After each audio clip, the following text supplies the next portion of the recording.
اور استاد زمن نے فرمایا تھا باغ جنت کے ہیں باہر برکہ خانے اہل بیت،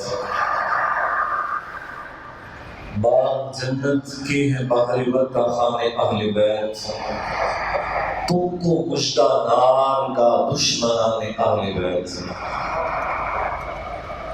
ان کی پاکی کا خدائے پاک کرتا ہے بیان،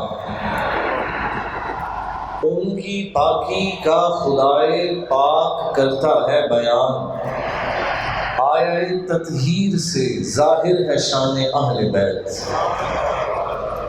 ان کی پاکی کا خدائے پاک کرتا ہے بیان، آیہ تطہیر سے ظاہر ہے شان اہل بیت۔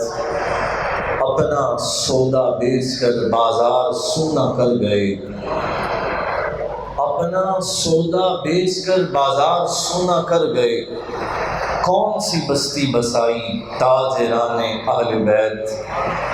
اہل بیت پاک سے گستاخیاں بے باکیاں، لعنت اللہ علیکم دشمنان اہل بیت۔ اور ان کے گھر بے اجازت جبرائیل بھی آتے نہیں، فرماتے ہیں ان کے گھر بے اجازت جبرائیل بھی آتے نہیں۔ جبرائیل کون ہے؟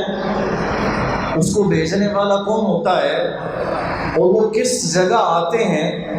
فرمایا باوجود اس مقام و مرتبہ کے بے اجازت ان کے گھر جبرائیل بھی آتے نہیں۔ کیوں نہیں آتے؟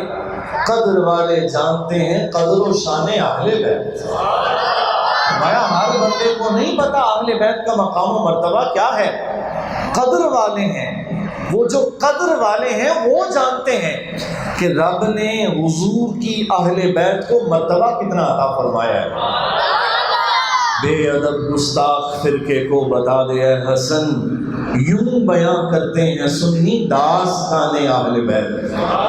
فرمایا جا کے ان کو بتاؤ کہ اہل سنت جب حضور کی اہل بیت کی شان بیان کرتے ہیں تو اس انداز میں کرتے ہیں، وہ کہتے ہیں اہل بیت کو رب نے یہ شان عطا فرمائی کہ وہاں تو جبریل بھی بے اجازت داخل، اور تطہیر کتنی فرمائی۔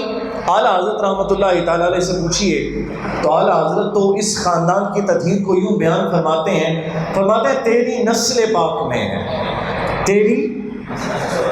تیری نسل پاک میں ہے بچہ بچہ نور کا، اور تو ہے عین نور، تو ہے عین نور، تیرا سب گھرانہ نور کا۔ سامعین عزیز احتشام،